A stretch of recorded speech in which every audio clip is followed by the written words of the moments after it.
नमस्कार दोस्तों। आज मैं काव्य पाठ करने वाला हूँ धर्मवीर भारती जी का लिखा हुआ एक नाटक है अंधा युग। और काफ़ी बड़ा नाटक है वो। उसका एक छोटा सा अंश है जिसमें गांधारी और कृष्ण का संवाद होता है। गांधारी का पुत्र दुर्योधन जब उसका शव गांधारी के सामने पड़ा होता है तो गांधारी क्रोधित हो उठती है और कृष्ण को श्राप तक दे बैठती है। अब भगवान को श्राप दे बैठती है और फिर कृष्ण उसके ऊपर अपना रिस्पॉन्स देते हैं। तो बड़ा ही फीलिंग से भरा हुआ ये एक अंश है। और धर्मवीर भारती जी बहुत बड़े लेखक, क्या लिखा है उन्होंने। तो सीन ये है कि गांधारी ने अपने पुत्र का शव देखा है और वो रो रही है, टूट चुकी है और उसे क्रोध भी आ रहा है। और तब वो कहती, तो वह पड़ा है कंकाल मेरे पुत्र का, किया है यह सब कुछ कृष्ण, तुमने किया है यह, सुनो आज तुम भी सुनो। मैं तपस्विनी गांधारी अपने सारे जीवन के पुण्यों का, अपने सारे पिछले जन्मों के पुण्यों का बल लेकर कहती हूं कृष्ण सुनो।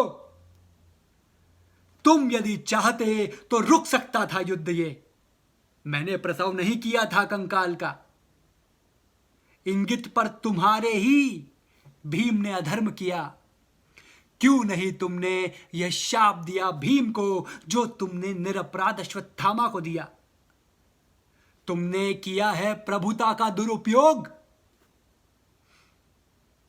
यदि मेरी सेवा में बल है, संचित तप में धर्म है, तो सुनो कृष्ण, प्रभु हो या परस्पर हो, कुछ भी हो, तुम्हारा सारा वंश इसी तरह पागल कुत्तों की तरह एक दूसरे को परस्पर फाड़ खाएगा।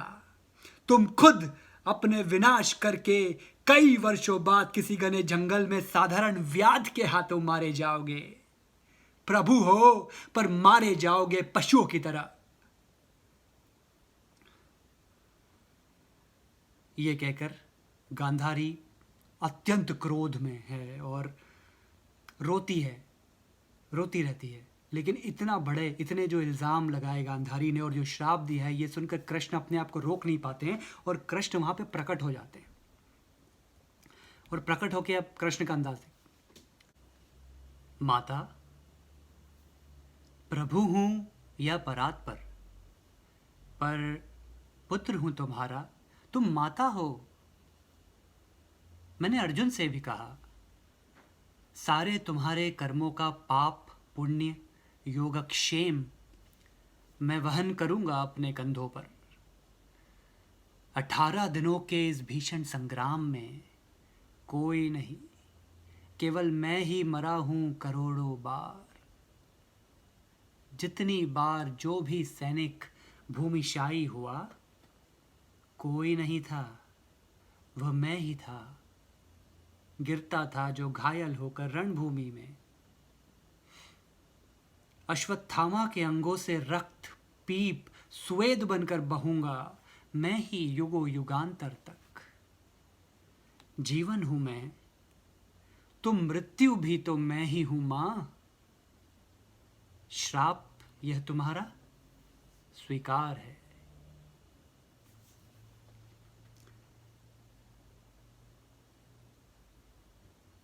उसके बाद में गांधारी को महसूस होता है कि ये मैंने क्या कर दिया, ये मैंने क्या बोल दिया, प्रभु को श्राप कैसे दे सकती हूँ मैं। तो फिर गांधारी बोलती। और यहाँ पे एक और चीज़ है कि गांधारी कृष्ण को बहुत चाहती थी, कृष्ण को बहुत अपने पुत्र के समान, अपने पुत्रों से भी ज़्यादा चाहती थी। तो कहती है, ये क्या किया तुमने। रोई नहीं मैं अपने 100 पुत्रों के लिए, लेकिन कृष्ण तुम पर मेरी ममता अगाध है। कर देते शाप ये तुम मेरा अस्वीकार, तो मुझे दुख होता क्या। मैं थी निराश, मैं कटु थी, पुत्रहीना थी। कृष्ण कहते, ऐसे मत कहो माता। जब तक मैं जीवित हूं, पुत्रहीना नहीं हो तुम। प्रभु हूं या परात्पर, पर पुत्र हूं तुम्हारा, तुम माता हो। पास में विदुर खड़े होते हैं। गांधारी को समझ नहीं आता है कि क्या हो गया है, सब कुछ बस रोती रहती है और कहती है, मैंने क्या किया विदुर, मैंने क्या किया विदुर, ये मैंने क्या किया विदुर। तो यहाँ पर जो है, जो चौथा अंक है इस नाटक का, वो ख़त्म होता है। और उसको समराइज़ करने के लिए धर्मवीर भारती जी लास्ट में जो 8 पंक्तियाँ कहते हैं, वो ये लिखते हैं कि स्वीकार किया ये श्राप कृष्ण ने जिस क्षण से, उस क्षण से ज्योति सितारों की पड़ गई मंद, युग युग की संचित मर्यादा निष्प्राण हुई, श्रीहीन हो गए कवियों के वर्ण छंद। यह शाप सुना सबने पर भय के मारे, माता गांधारी से कुछ नहीं कहा, पर युग संध्या की कुलसित छाया जैसा यह शाप सभी के मन पर टंगा रहा, यह शाप सभी के मन पर टंगा रहा, यह शाप सभी के मन पर टंगा रहा। और यहाँ पर जो है चौथा अंक समाप्त होता है और बहुत ही मार्मिक, और गांधारी को गुस्सा आता है, और सारा कुछ जो इसमें इमोशंस हैं वो हैं इस संवाद के अंदर। और कृष्ण तो फिर कृष्ण है ही, जब स्वीकार करते हैं और उनका जो अंदाज़ है, तो मुझे पर्सनली बड़ा पसंद है ये वाला जो एक पोर्शन है इसमें। और आप लोग भी अगर देख रहे हैं, सुन रहे हैं, तो कोशिश कीजिए इसको पढ़ने की और इसको बोलने की, क्योंकि हमारे जो लेखक और जो राइटर्स जो लिख के चले गए हैं, हम उन पलों में जा तो नहीं सकते हैं, लेकिन एटलीस्ट ये सब कुछ थोड़ा सा पढ़ के साहित्य के अनुसार हम उन क्षणों को थोड़ा सा जी सकते हैं और उन चीज़ों से ज़्यादा जुड़ सकते हैं।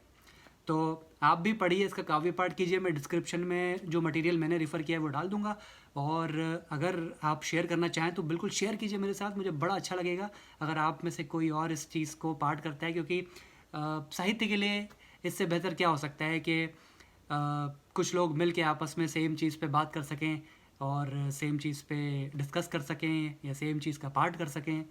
बहुत मज़ा आएगा, बहुत अच्छा लगेगा। और धन्यवाद।